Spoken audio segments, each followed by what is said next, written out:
बिम्बं दर्पणदृश्यमाननगरी तुल्यं निजान्तर्गतं पश्यन्नात्मनि मायया बहिरिवोद्भूतं यथा निद्रया यः साक्षात्कुरुते प्रबोधसमये स्वात्मानमेव तस्मै श्रीगुरुमूर्तये नमः इदं श्रीदक्षिणामूर्तये। संभोगे विप्रलम्बे निरुभयमभयं भाति भूपो रसानां विक्षेपे वा समाधो विहरणनिपुणा ब्रह्मविद्यैव इत्थं लोकैरशोकैरनुपदमधिकं भाव्यमानो वधूता श्रीपूर्णानन्दतीर्थ पथि पथि पथिकान् नन्दयन् ब्रह्मीति।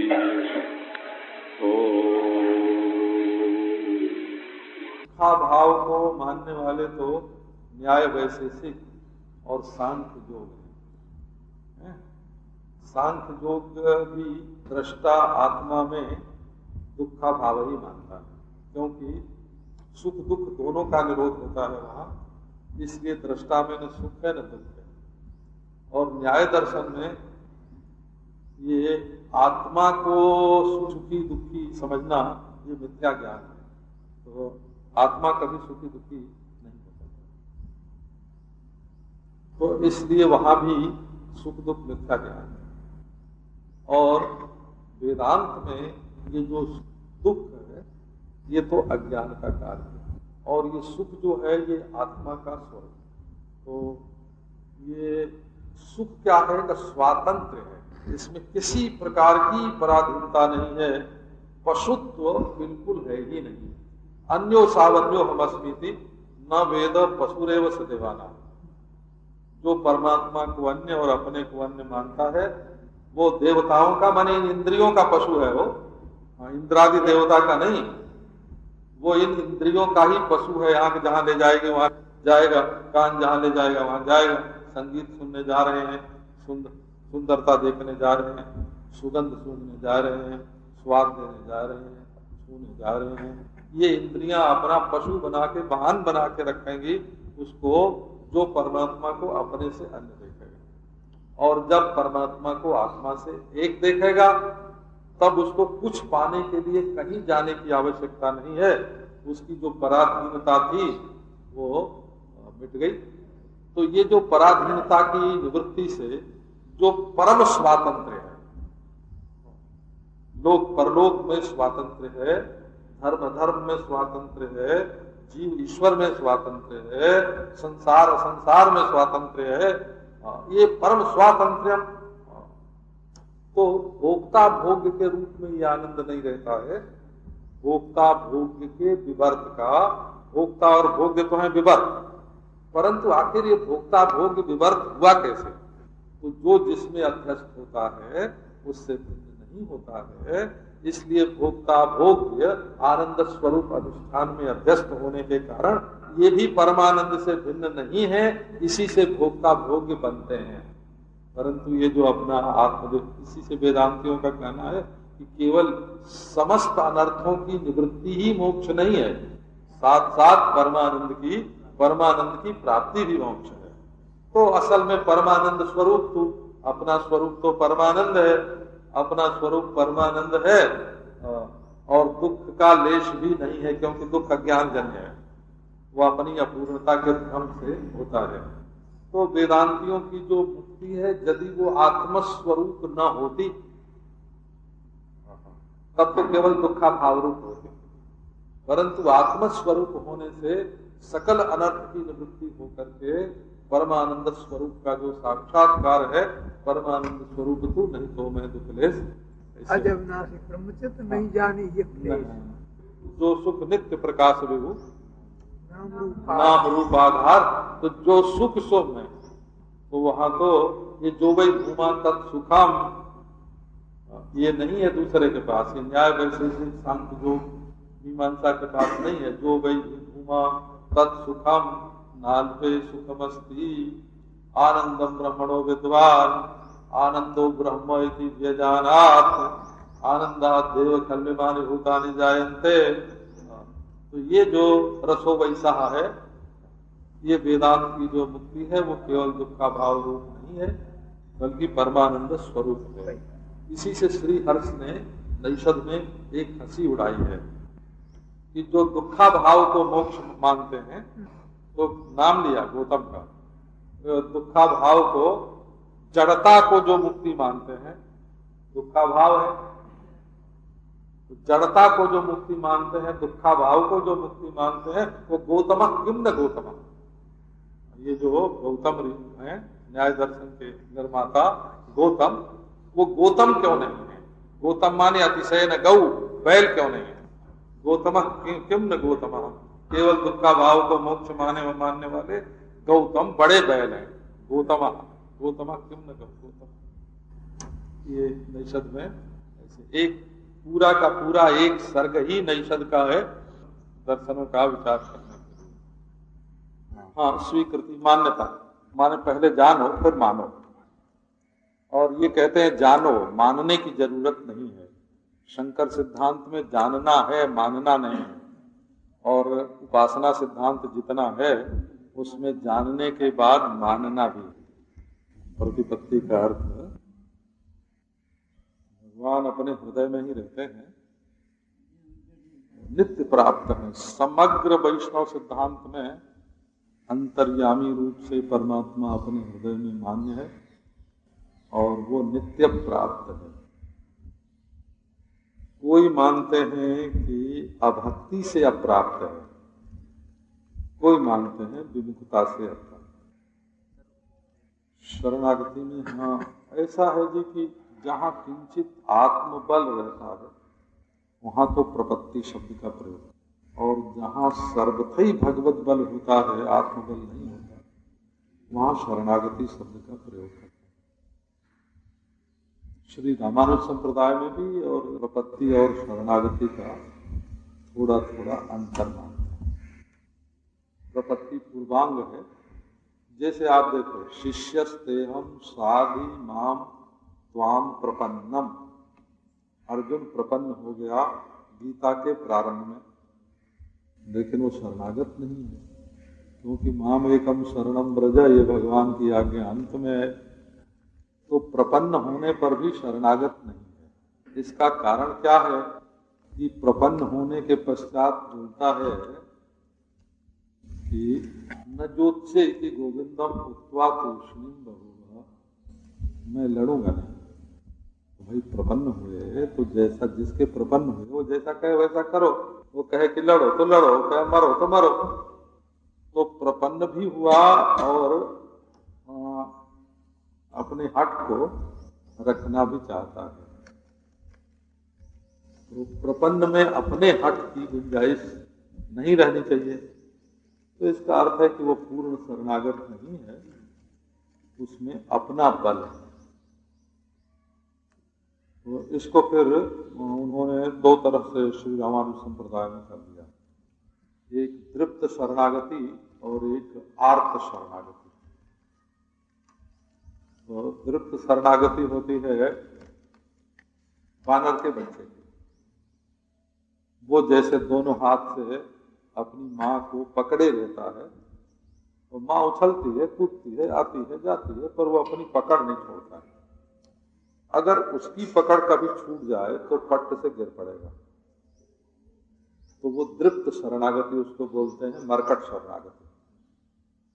और जो मार्जार का बच्चा है, बिल्ली का जो बच्चा है, वो अपनी ओर से पकड़ता नहीं है, उसको माँ अपने मुंह में पकड़ती है। तो देखो वही दांत जो चूहे को काटते हैं, दांत तो वही रहते हैं बिल्ली के मुंह में, और उनसे वो अपने बच्चे को भी उठाते हैं, परंतु बिल्कुल दांत नहीं लगते हैं और उसको जहां मर्जी हो वहां उठा के ले जाते हैं। तो इसको आर्त शरणागति बोलते हैं, जैसे ज्ञानी को निज बल होता है और भक्त को प्रभु बल होता है, वैसे प्रपन्न में थोड़ा आत्मबल रहता है। इसी से देखो अर्जुन यूं बोल पड़ते हैं कि व्यामिश्रेणे व वाक्य न बुद्धि मोहे शिव में, क्या तुम हमारी बुद्धि को मोहित कर रहे हो। तो ये बात जो है वो पूर्ण शरणागत के मुंह से नहीं निकल सकती। वो तो जहाँ बैठा दे वहाँ बैठे, जहाँ खिलावे वहाँ खाए, भूखा रखे तो भूखा रहे, मारे तो मर जाए, हैं? तो शरणागत वो होता है जो सर्वथा ही प्रभु पर निर्भर है, न अपनी पूंजी है उसके पास कि रात को भोजन करने के लिए गांठ बांध के रखा है, न तो अपनी पूंजी है और न तो किसी दूसरे का सहारा है कि वो दे जाएगा। ये बात योगाभ्यास में भी अपेक्षित है। तैयारी तो यही चाहिए, पर वहां आत्मबल रहता है। एकाकी जत चित्तात्मा योगी जुंजीत सततम आत्मानम रहस्य स्थित। एक तो एकांत में बैठा और दूसरे एकाकी असहाय। नौकर पंखा जल रहा है और सेठ जी ध्यान करने बैठे हैं, तो उसमें अपने रुपए का भी बल है और नौकर का भी बल है, सहारा है ना। तो उसमें रुपए के प्रति और नौकर के प्रति जो आश्रय बुद्धि है वो न तो शरणागति सिद्ध होने देगी और न तो समाधि सिद्ध होने देगी। इसी से एकाकी असहाय और रहस्य स्थित योगी युंजीत सततम आत्मानम आत्मानं युंजीत न तो अनात्मानम। तो ध्यान में आत्मा के अतिरिक्त और कुछ नहीं, अपने को ढूंढ रहा है और स्थान में कोई नहीं है, रहस्य स्थित और एकाकी, सहारा किसी का नहीं। और न किंचिदपि चिंतयेत्, आगे आवेगा न किंचिदपि चिंतयेत्, चिंतन के लिए भी कोई विषय नहीं है। तो प्रपत्ति और शरणागति में जहाँ किंचित स्वबल का प्रयोग है वहाँ प्रपत्ति बोलते हैं, और जहाँ पूर्णतः प्रभु के प्रति आत्मनिर्भरता है, समर्पण है, वहाँ उस शरणागति बोलते हैं। श्री जामुनाचार्य का वचन है, न धर्मनिष्ठोस्मि न चात्मवेदी न भक्तिमास्त्वच्चरणारविंद अकिंचनोऽनन्यगतिः शरण्य त्वत्पादमूलं शरणं प्रपद्ये। तो धर्म का बल नहीं है, न धर्मनिष्ठ हो, आत्मज्ञान का बल नहीं है और भक्ति का भी बल नहीं है। फिर किसी वस्तु का बल हो, द्रव्यादि का, तो बोले कि अकिंचना, कुछ है ही नहीं, उसकी दी हुई है। तो अकिंचनो अनन्यगति त्वत्पादमूलम शरणम प्रपद्ये, क्योंकि तुम शरण हो, शरणे साधु शरण। जो शरण में आए हुए के लिए उसका कार्य बना देने वाला हो, आश्रित कार्य निर्वाहक हो, उसको शरण बोलते हैं। आश्रयण सौकर्यापादन और आश्रित कार्य निर्वाह, ये दोनों शरण में गुण होना चाहिए। तो ये दोनों गुण प्रभु में हैं, इसलिए बोलते हैं शरण। नास्था धर्मे न वसु निचये नैव कामोपभोगे यद भाव्यम तद भवतु भगवन् पूर्व कर्मानुरूपम एतत् प्रार्थ्यं मम बहुमतम जन्म जन्मांतरेपि त्वत्पादाम्भोरुह युगगता निश्चला भक्ति। और ये जो श्री चैतन्य महाप्रभु का जो संप्रदाय है, इसमें शरणागति नहीं। वल्लभ संप्रदाय में शरणागति है और चैतन्य महाप्रभु के संप्रदाय में शरणागति नहीं है। प्रेम, प्रेम दूसरी चीज है और शरणागति दूसरी चीज है। गोपियों के प्रेम से बस में है भगवान, ये महाप्रभु चैतन्य देव का। ये प्रेम मूर्ति हैं, तुरीयावस्था से भी परे हैं, प्रेम मूर्ति हैं, प्रेम ही प्रेम है। और वल्लभाचार्य कहते हैं कि ये सबसे अधिक अयोग्य है। अच्छा ये क्या? तो बोले कि ये जो भगवान का जो अनुग्रह है ना, वो योग्य पर नहीं पड़ता है, क्योंकि उसमें योग्यता का अभिमान होता है। तो अपनी ओर से जो सर्वथा साधनहीन होता है, निस्साधन, उसके ऊपर भगवान का अनुग्रह आता है। तो ये गोपियों पर भगवान का बड़ा अनुग्रह है। उनके पीछे पीछे चलते हैं, उनके चरणों की धूल लेते हैं, परंतु ये उनकी गोपियों की योग्यता का बल नहीं है, उनकी निस्साधनता का बल है। कोई प्रेमा स्त्रियो वनचरी व्यभिचार दुष्टा कृष्णे क्वचैष परमात्मनि रूढ़ भावा नन्वीश्वरो न भजतो भजत विदुषो भी साक्षात श्रेयस्तनोत्यगदराज युवोपयुक्त। निस्साधन पर भी भगवान की अनुग्रह की महिमा ये है कि यदि वो साधन की अपेक्षा से अनुग्रह करते हैं तो फिर उनकी अनुग्रहमयी मूर्ति में बाधा पड़ जाती है। इसलिए निस्साधन दुस्साधन, निस्साधन दुस्साधन, सुसाधनानाम अपि गतिरेका। चाहे कोई निस्साधन हो, चाहे दुस्साधन हो, चाहे सुसाधन हो, यहाँ तो सबकी एक ही गति है, टका शेर भाजी टका शेर खाजा। तो क्या है? बोले कि इसी का नाम अनुग्रह है। यदि अच्छे अच्छे लोगों को देख के भोजन दिया जाता है तो उस भोजन देने का कोई अर्थ नहीं है। अच्छे बुरे का विचार किए बिना, जिसमें अच्छाई है जिसमें बुराई है, जिसमें अच्छाई बुराई है दोनों नहीं। और जीवन मुक्त महापुरुष को भी भोजन दे रहे हैं और वेद पाठी ब्राह्मण को भी भोजन दे रहे हैं और एक चंडाल को भी भोजन दे रहे हैं।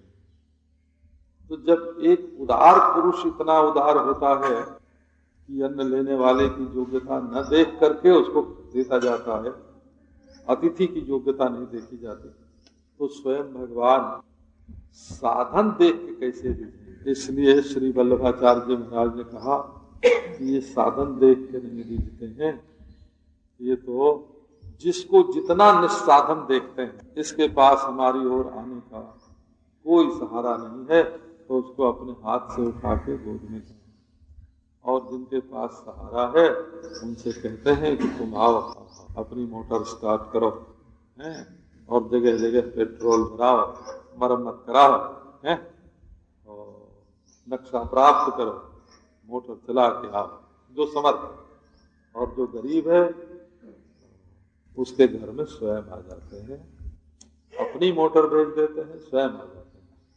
तो ये भगवान के अनुग्रह की प्रधानता है, ऐसा वल्लभाचार्य जी मानते हैं। और ये प्रेमियों के प्रेम की प्रधानता है।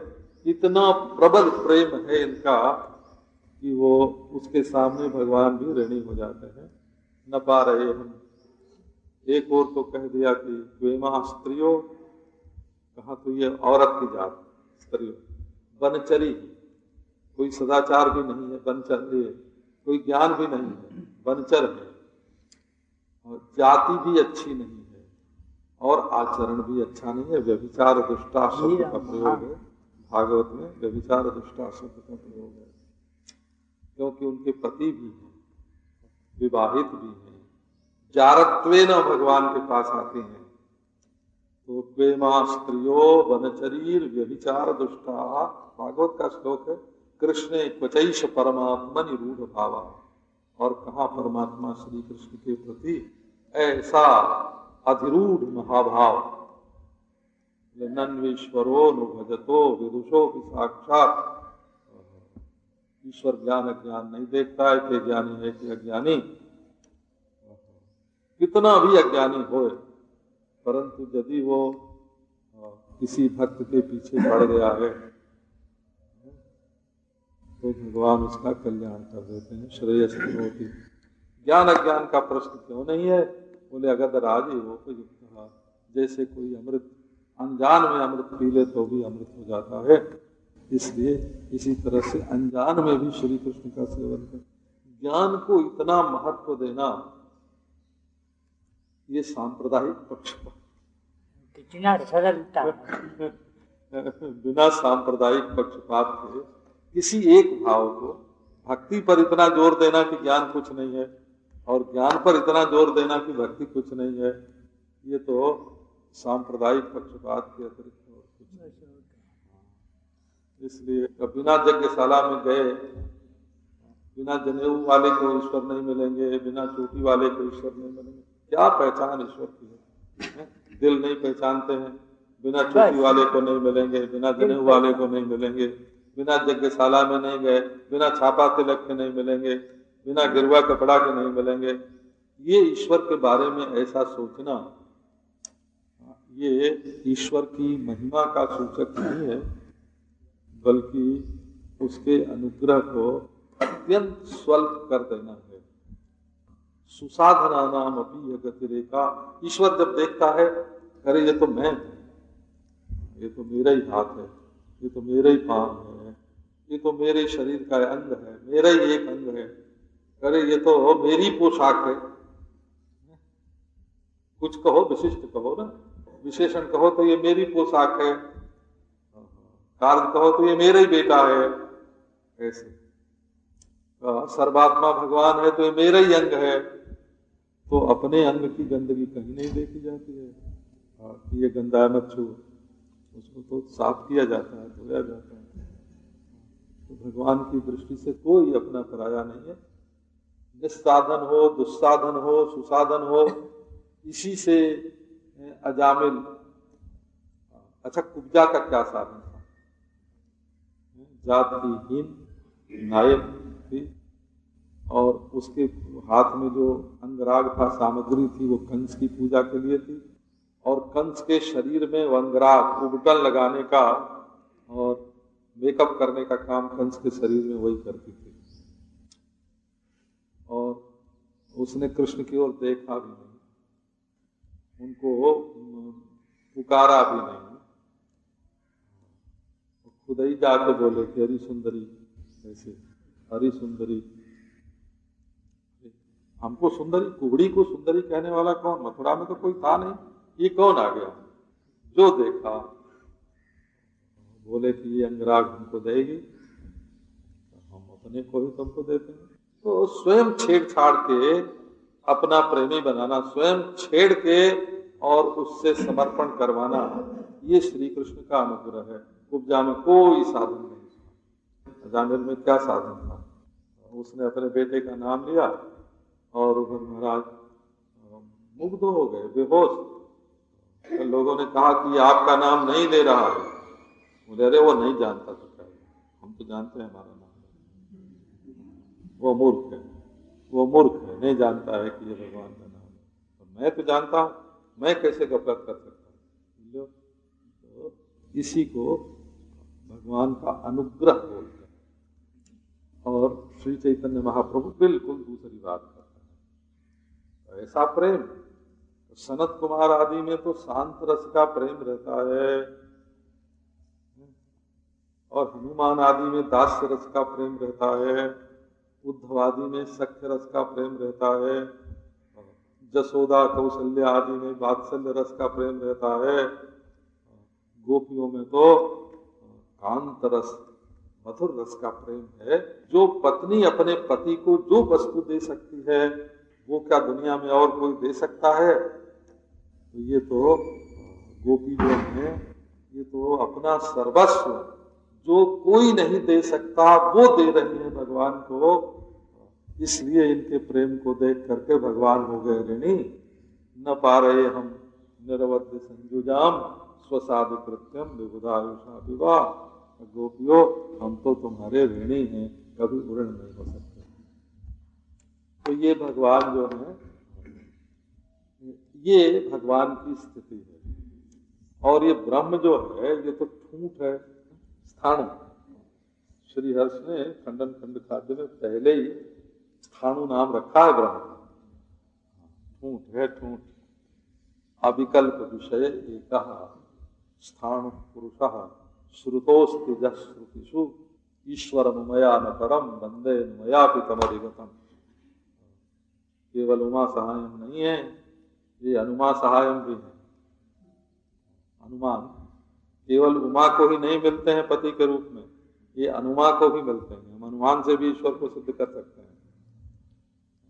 लेकिन तो भाई उमा को मिले, अनुमान को मिले, तुमको मिले कि नहीं? तो बोले बंदे नु मयापि तमधिगतम, मयापि अधिगतम, मैंने भी उसका अधिगम किया है। नैयायिकों ने अनुमान से अधिगम किया है और उमा ने प्रेम से अधिगम किया है, और मयापि प्रमयापि, मैंने भी अधिगम किया है और प्रमा से भी अधिगम होता हो गया ना सर। बंदे मयापि तमधिगतम, उमा से अतिरिक्त। देखो उमा ने भगवान को प्राप्त किया, वो बोलते हैं अनुमा ने भी प्राप्त किया। अनुमा जहां उमा नहीं है, उमा के अतिरिक्त ने भी प्राप्त किया, का अनुमान ने भी प्राप्त किया, और मैंने भी प्राप्त किया, और मां प्रमा ने भी प्राप्त किया। वंदे नुमयापि तमधिगतम। इधर तो स्थाणु पुरुषा,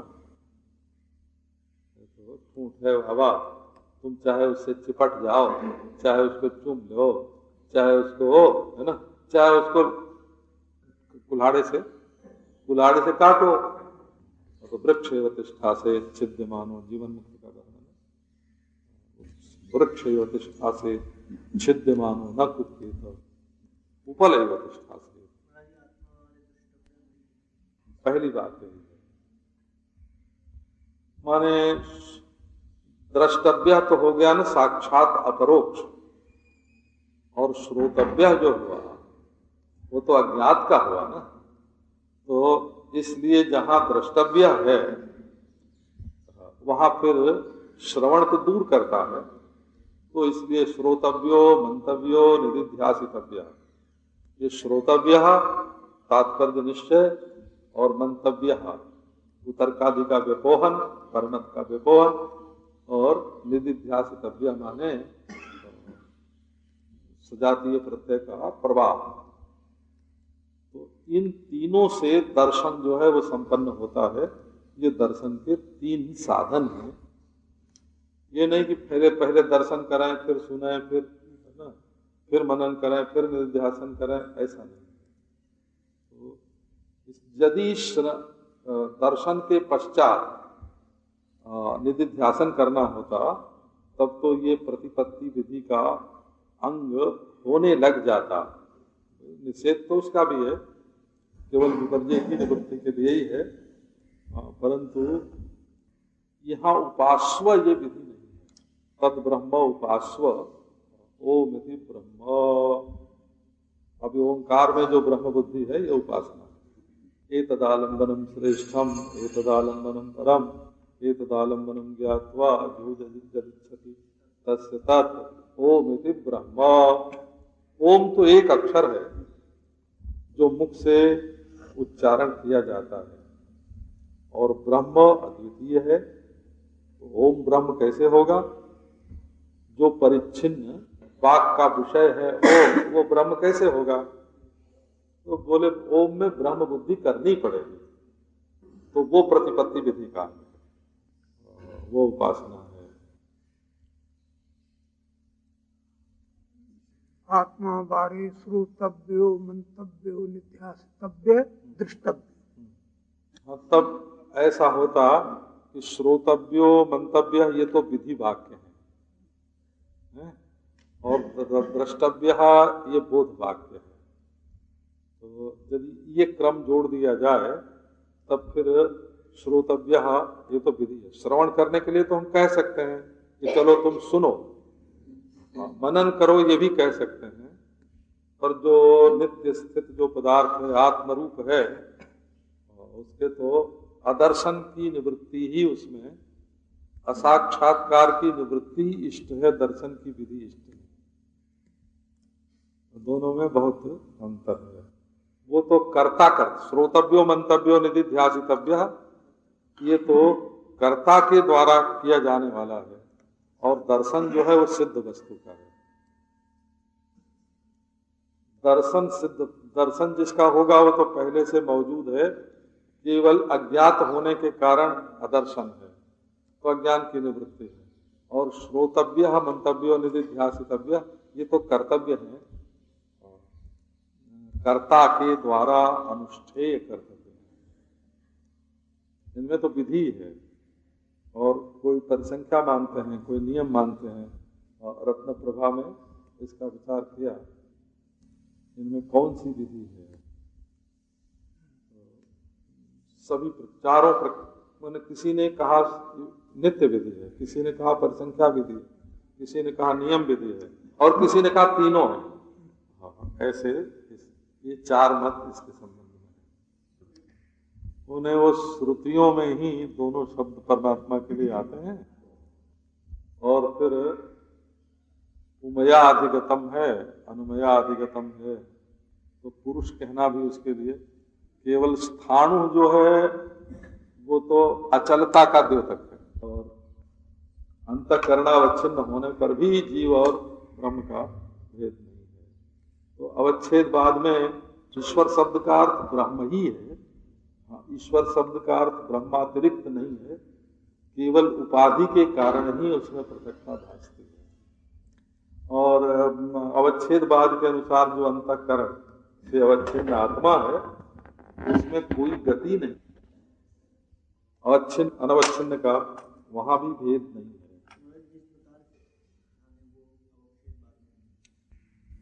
और दृष्टि सृष्टिवाद, अवच्छेदवाद, परंतु बाद में जो लोगों ने खंडन किया ना कि ये नास्तिक है, क्योंकि अवच्छिन्न जो आत्मा है, अंतःकरणावच्छिन्न आत्मा, उसका गमनागमन तो होगा ही नहीं है, तो लोक परलोक में आना जाना तो अवच्छिन्न का हो नहीं सकता है। और जो मायावच्छिन्न चैतन्य है, उसमें भी सर्वज्ञता आदि जो हैं वो स्वरूप में नहीं है, उपाधि में ही है।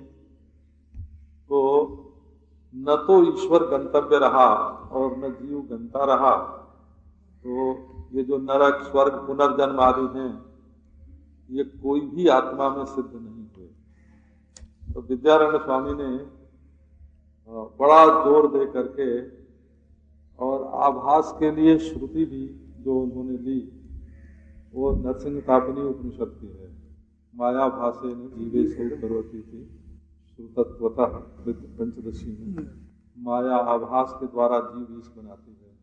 मायाख्याया कामधेनो हो वत्सौ जीवेश्वराव हो जथेच्छम ध्वताम द्वैतम तत्वं तद्वैतमेव ही, ऐसे बोलते हैं। तो वो जो है, ये जीव और ईश्वर दोनों को माया का बछड़ा बना देना, तो अनवच्छिन्न में भी कुछ नहीं हुआ और आभास में भी। पर ये आभास में सब अवस्थाएं जो सिद्ध होती हैं ना, सातों जो अवस्थाएं हैं, तो चित्त की 7 अवस्थाएं जो हैं वो होती हैं, और आभास का गमनागमन भी वे लोग मानते हैं। और आभास में ईश्वर में भी कर्तृत्व है और जीव में भी कर्तृत्व है, इसलिए 2 बालक बने, वो अपना काम बना लेते हैं, तो वैकुंठादि लोक भी सिद्ध होता है, स्वर्ग आदि लोक भी सिद्ध होता है, पुनर्जन्म आदि भी सिद्ध होता है। तो जो नास्तिकता का आक्षेप था वेदांतियों पर, उसके निवारण में ये आभासवाद बहुत सहायक हुआ। तो इसका प्रयोजन क्या है, माने आभास कल्पना का प्रयोजन क्या है, तो नास्तिक का निराकरण ही प्रयोजन है। और अवच्छेदवाद जो है वो शुद्ध तत्पदार्थ और त्वम पदार्थ का बोधन कराता है, और उसके बाद एक है। और ये आभास सूर्य का अधिवत ऐसे ब्रह्मसूत्र में है, तो वहाँ शंकराचार्य का व्याख्यान भी, उनका भाष्य भी इसका आधार बनता है। आवासवाद को स्वीकार किया है शंकराचार्य हाँ, जी। शंकराचार्य में से तो जो चाहो वो तो जैसे वेद में से जो चाहो सो निकाल लो। वो शंकराचार्य तो वेद ही बोलते हैं, वो कोई परम तात्पर्य में ही उनका मतभेद है। नहीं तो पूजा पाठ सब मानते हैं। वो तो मंदिर में जाना, मूर्ति की पूजा करना, वहां सेवा करना, सामग्री लेके जाना, वो उत्पत्ति संभवाधिकरण है ब्रह्मसूत्र का। उसमें तत्र भागवता इत्थम मन्यन्ते करके भगवान के सम्मुख अभिगमन करना, इज्जा उनकी पूजा करना, यज्ञ करना और उपादान सामग्री लेकर के चढ़ाना, तो उसको बोलते हैं कि इससे हमारा कोई विरोध नहीं है, इसको हम स्वीकार करते हैं। परंतु वो जो सिद्धांत में कहते हैं कि परमात्मा के सिवाय दूसरी कोई वस्तु है, तो वो हमको अभिष्ट नहीं। हाँ, तो सांडिल्य का नाम लेकर के खंडन किया। और जगह तो नाम नहीं लेते हैं, केचित अन्य अपरे बोलते हैं, परंतु इस प्रसंग में उन्होंने सांडिल्य का नाम लेकर के तो सुनते हैं कि सांडिल्य ने चारों वेद ढूंढ के और देखा तो उसमें उनको अद्वैत ब्रह्म कहीं नहीं मिला। ये वेद की कमी है कि सांडिल्य की कमी है, ऐसे प्रश्न उठा दिया। तो ये वेदों में कोई कमी नहीं है, ये सांडिल्य की बुद्धि का ही दोष है। एक दोष अविच्छेदवाद में एक दोष और लगाया है। अंतःकरण अविच्छिन्न चेतन जो है प्रमाता होता है, तो भीतर अविच्छिन्न चेतन ही प्रमाता है। जानती अविच्छेदकता तो समान है सब में। तो इसमें आवासवाद में ये दोष नहीं आता है। और हमारे स्वामी गंगेश्वरानंद जी महाराज इस तरह के बहुत अर्थ सुनाते हैं। एकम सद विप्रा माने वाचारंभणम का समर्थन तो हुआ ही। विप्रा बहुधा वदंती, तो बहुधा वदंती क्या है? वाचारंभणम, और सत एकम है। वाचारंभणम विकारो नामधेय मृत्यु के बहुधा वदंती, वही भी एकम संतम बहुधा कल्पयंती, ये भी ऋग्वेद की श्रुति है, दोनों ऋग्वेद।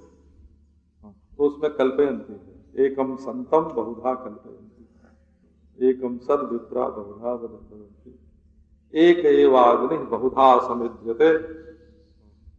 ये जैसे उपनिषद में है ना, वायुर्जथैको भुवनम प्रविष्टो न रूपम रूपम प्रतिरूपो बहिष्ठ, अग्निर्जथैको भुवनम प्रविष्टो रूपम रूपम प्रतिरूपम बभूव, एकस्तथा सर्वभूतांतरात्मा। उसमें तो बाह्याभ्यंतर का भेद भी तो नहीं है ना श्रुति में, सबाह्याभ्यंतरो यजा। तो उसमें देखना ये है कि कोई हमारे लिए खाने पीने की चीज का वर्णन है, इंद्रियक भोग का वर्णन है, कि मानसिक कल्पना का वर्णन है, कि साक्षी का वर्णन है। अंतरंग की जब खोज करोगे तो इंद्रियक से अंतरंग होगा मानस कल्पना रूप, और मानस कल्पना से भी अंतरंग होगा, है ना, जो और भी दृश्य है, अदृश्य है, अदृश्य भी है, निराकार को और उसके ऊपर कर लो।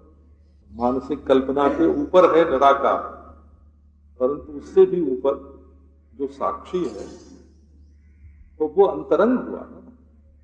तो ये नहीं देखना है कि कहाँ क्या कहा है, तुम वस्तु को बांट लो कि कौन सी बहिरंग है, उस बहिरंग की अपेक्षा अंतरंग क्या है, उस अंतरंग की अपेक्षा परम अंतरंग क्या है, और उस परम अंतरंग की अपेक्षा भी जो दृंग मात्र वस्तु है वो अंतरंग होगी। तो अवधि जो है, अवध तो वही मिलेगा। अवध जो है तो सबकर परम प्रकाशक जो ही राम अनादि अवधपति सोई, साकाष्ठा सा। अंतरंगता जो है उसका जब अनुसंधान करेंगे तो बाह्य पदार्थ में भी यदि अनुसंधान करेंगे तो तत्पदार्थ ही मिलेगा सबसे अंतरंग, तत्पद लक्ष्यार्थ मिलेगा अंतरंग, तत्पद वाच्यार्थ और उससे भी अंतरंग तत्पद लक्ष्यार्थ। और आप अपने शरीर में ढूंढो तब भी तुम पद लक्ष्यार्थ जो है वो सबसे अंतरंग मिलेगा। तो जो अंतरंग होगा वही सत्य होगा, वही सत्य से सत्यम, विश्वम सत्यम ब्रह्म सत्य से सत्यम। विश्व सत्य है, ठीक है। बोले तो किसी ने कहा कि जगत सत्य है, कहा सत्य है, परंतु परमात्मा जो है वो सत्य का सत्य है, माने परम सत्य है। तो ये जगत सत्य तो है परंतु परम सत्य की अपेक्षा से किंचित न्यून है ना, न्यून सत्य है, पूर्ण सत्य नहीं। इसलिए सत्य से सत्य